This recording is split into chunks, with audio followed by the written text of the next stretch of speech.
Hay juegos que no son solo juegos, son parte de tu ADN. Para mí, ese juego es Plantas contra Zombies. Mi primera dosis fue la versión web, en Flash. La jugaba en la computadora de mi abuela porque, por alguna brujería tecnológica que nunca entendí, su PC de oficinista corría Flash mejor que mi tostadora. Obviamente mi abuela me quería mandar a la mierda cada vez que le usaba la compu. No podía interrumpirle sus 20 partidas diarias de Candy Crush en Facebook. Hoy tengo 12 GB de RAM y una placa de video dedicada. Ella sigue teniendo la misma PC. Miren quién ríe ahora.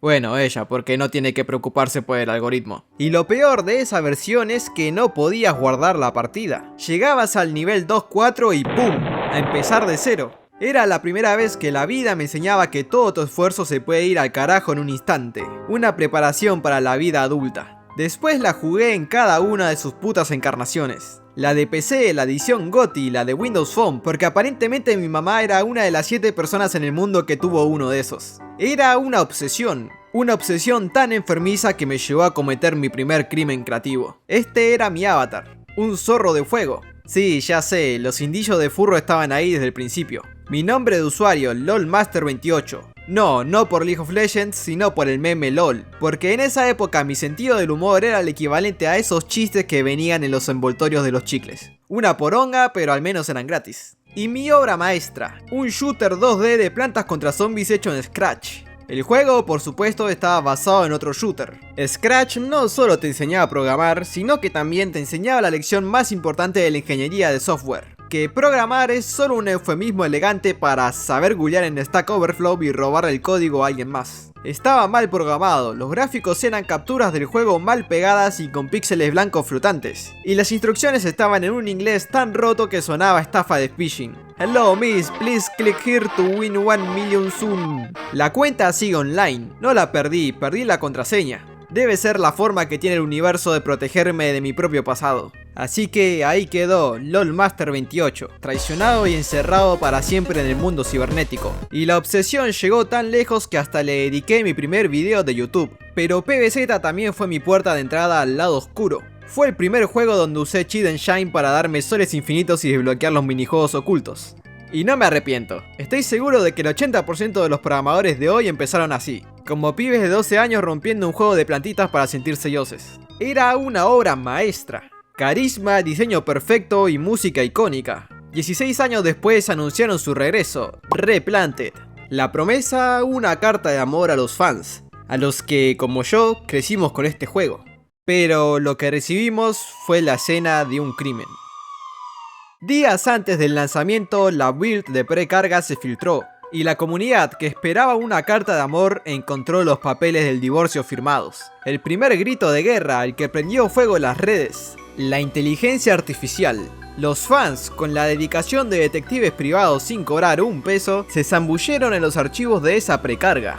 ¿Y qué encontraron? El caos. Una pinchohierba con un píxel transparente olvidado, idéntico al original, pero pasado por un upscaling de IA de segunda mano, lleno de píxeles muertos. Artes conceptuales nuevos que eran capturas de pantalla de conferencias viejas, pasadas por un filtro para parecer HD. Y la joya, arte conceptual falso desmentido por el artista original, con una mancha de café que parece puesta con el paint.net. Ni siquiera les alcanzó el presupuesto para comprar un café de verdad y tirarlo encima. Un trabajo fino, digno de un estudiante que entrega un TP hecho en 5 minutos. Pero acá es donde la historia se complica. Alguien descubrió que si le ponías un ejecutable a esa precarga, podías correr la versión del lanzamiento. Y sorpresa, la pinchohierba de IA no estaba. Resulta que en los archivos finales coexistían dos pinchohierbas. El boceto feo de IA y un asset nuevo, de buena calidad, redibujado a mano. Y era este último el que usaba el juego. Entonces, ¿qué pasó? La desinformación corrió como pólvora porque la comunidad reaccionó a lo que vio. Un desarrollo a las apuradas que dejó los bocetos sucios a la vista de todos. La IA sí se usó, pero como guía, como un placeholder temporal mientras hacían los assets de verdad. El problema es que esos placeholders nunca debieron llegar a una build pública. Y en medio de este caos, PopCap, sintiendo la presión o el miedo a que les cancelaran las preorders, sacó un comunicado. Pura gimnasia verbal corporativa. Dijeron no usamos IA generativa. Convenientemente olvidaron mencionar el upscaling de los bocetos. Es como chocar el auto y decir pero no estaba borracho. Técnicamente cierto, pero te comiste el poste igual. Pero la IA era solo la fiebre, el síntoma visible. La enfermedad real era más jodida, la incompetencia disfrazada de remaster. Y parte de esa incompetencia quedó expuesta con la filtración. Se descubrió que Replanted estaba basado en la versión de Windows Phone. Sí, Windows Phone, el que tenía mi mamá, una visionaria. Parece que PopCap perdió los archivos originales y tuvo que recurrir a la versión más oscura y olvidada porque estaba en C y era fácil de portear a Unity. Un presagio de la calidad que se venía. La build filtrada reveló un juego, digamos, con potencial para mejorar. O sea, roto como culo de mandril. La lista de bugs era kilométrica. Zombos sin barra de vida. La sexta podadora fantasma. Softlocks que te obligaban a reiniciar. Sonidos de metal cuando le pegabas a un cartón.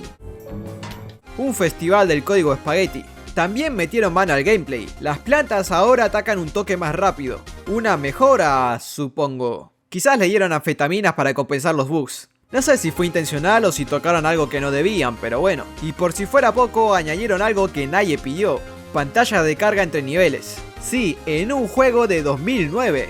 Un avance tecnológico que nos devolvió a la gloriosa era de la PlayStation 1. Y a mi yo de 8 años convencido de que si masacraba los botones del joystick activaba algún turbo boost secreto que hacía cargar el juego más rápido. Spoiler, no funcionaba. Pero lo peor, lo que realmente dolió en el alma de los fans, la música. La obra maestra de Laura Shigihara. En el original dinámica, épica.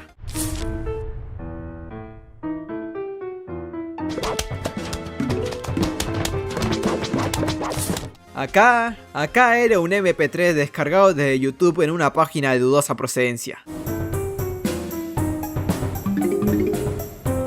La música de horda a todo volumen y con todos los instrumentos desde el principio, en lugar de construir la tensión gradualmente. Es como empezar una película de terror con el jumpscare final, un despropósito. La propia compositora tuvo que salir a exponerlos. Un nivel de papelón pocas veces visto.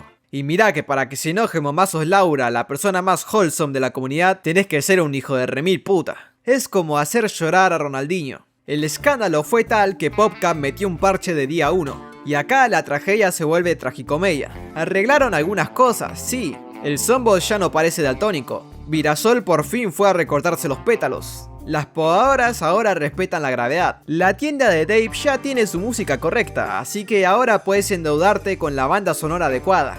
Bien, aplausos para el equipo, un paquete de cerealitas por el esfuerzo. Pero ¿qué contenido nuevo trajo este remaster, además de bugs y plantas con cafeína? ¿Niveles nuevos? ¿Plantas nuevas? Bueno, añadieron un botón de velocidad como en PvZ2, que llega hasta 2×5. Útil, sí, pero también hace que recolectar soles con el mando sea un infierno. Metieron los minijuegos eliminados que ya estaban escondidos en los archivos del original. Contenido reciclado presentado como una novedad. A este punto ya es una marca personal de EA. También añadieron una fase china, que es como un nivel normal pero tenés que plantar en macetas y los zombies tienen otra skin. El modo RIP, que es el modo aventura plus pero con un filtro de Instagram mezclado con el hardcore de Minecraft. Ah, y un nuevo modo de juego de 12 niveles, Cloudy Day, que cuando se nubla reduce los soles y cuando llueve no cae sol y las plantas cuestan menos. Algo nuevo de verdad, increíble, un esfuerzo titánico. Otro paquete de cerealitas. Y los cambios no fueron solo técnicos. La nueva traducción trajo joyas como que la carta de los zombies ahora dice quería criatura suculenta en vez de estimado sesudo. No sé si querían ser inclusivos haciéndolo de género neutro, lo cual me parecería muy bien, o si el traductor se les escapó de un telo. Y también cuando Dave te da instrucciones para derrotar a zombos, se tomaron la libertad de poner la letra del chuchuá de piñón fijo. Brazo tendido, puño cerrado, dedos arriba. Esto me activó un trauma de un piñón fijo fisura de la peatonal de Quilmes que te puteaba mientras te vendía globos cuando yo era chiquito. Y apenas lo veía a una cuadra empezaba a llorar. No ves que el nene quiere un globo, está llorando porque no le comprás. ¡Qué reverendo hijo de puta! Pero lo fundamental, el alma del juego seguía roto. El modo aventura sigue sin ser rejugable, solo te dejan el modo plus. Zombos te spoilea su presencia en la selección de nivel, arruinando una de las mejores sorpresas del original. Es como si en el póster del Sexto Sentido te pusieran Bruce Willis es un fantasma, la concha de tu madre. Y la estupidez suprema, el sistema de guardado de los modos infinito. Te obliga a elegir entre yo zombie y rompejarrones. Empezás uno, te borra el otro. Una decisión de diseño tan ilógica que parece hecha a propósito para joderte. O quizás es una metáfora profunda sobre la imposibilidad de tenerlo todo en la vida. No, es solo una cagada. Y lo más cínico, la cereza rancia del postre. El falso arte conceptual del disco zombie, ese que Rich Warner, el artista original, desmintió públicamente, sigue ahí. Ni siquiera se molestaron en borrar la evidencia después de que los descubrieran. Es casi admirable. Y esa es la clave. No es solo la incompetencia, es la falta de cuidado. Es tratar a un clásico como un producto descartable y a su comunidad como idiotas. Un parche puede tapar agujeros, pero no crear alma. Y este remaster nació sin ella. Un cascarón vacío. Un zombie, irónicamente. Y mientras editaba este video pasó lo inevitable. El equipo de Replanted sacó otro parche más. Arreglaron un montón de bugs y la música dinámica, bueno, ahora más o menos funciona si jugás en 1X. Pero sigue rota si acelerás el juego. Y ya anunciaron otro parche para agregar algo tan básico como poder recolectar soles con un botón del control. Y esto es lo que me da la razón. El juego salió tan crudo que lo están terminando después del lanzamiento. Es como si me entregás el auto sin ruedas y al día siguiente me traes las ruedas y me decís, listo, ¿ves que anda bien? No, flaco, me lo entregaste incompleto. Esta no es la carta de amor que nos prometieron. Es un borrador que están corrigiendo en vivo. Entonces, ¿quiénes son los culpables de todo esto? La respuesta obvia es EA y PopCap. La evidencia es abrumadora. Tercerizaron el desarrollo, perdieron sus propios archivos históricos, mintieron sobre el arte conceptual y lanzaron un producto inacabado esperando tapar los agujeros con parches. El equipo actual es inexperto y está subfinanciado. Ya no tratan a PvZ como una franquicia importante. Es la misma historia que ya vimos con el GTA Trilogy, con Warcraft 3 Reforged.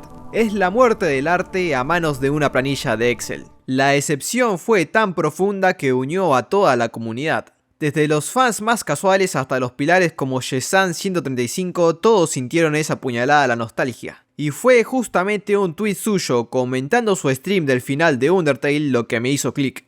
Por cierto, spoilers para Undertale.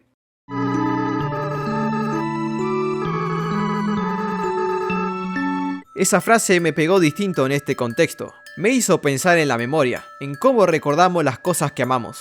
Replanted, con todos sus bugs, con su supuesta IA, con su música rota, no puede matar al juego original, no puede borrar nuestra memoria. El PvZ de 2009, el que jugamos en la PC de nuestras abuelas, el que nos hizo usar Cheat Engine, el que nos hizo crear un juego en Scratch, el de la música de Laura Shigihara, el que me inspiró a crear videos en YouTube. Ese juego sigue intacto. La carta de amor no era el remaster, la carta de amor es nuestra propia nostalgia.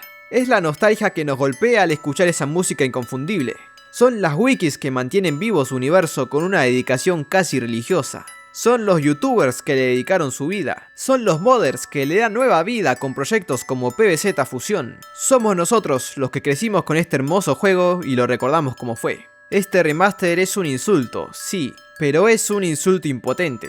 Es un fantasma feo que intenta asustarnos pero que no puede tocar el recuerdo del amigo que una vez tuvimos. Ese juego que fue un compañero silencioso en tardes aburridas, que nos enseñó a pensar bajo presión, a planificar como pequeños generales, a reírnos de lo absurdo. Y con ese recuerdo, con esa versión perfecta que vive en nuestra cabeza, nos quedamos. Y eso, ninguna corporación de mierda nos lo puede quitar.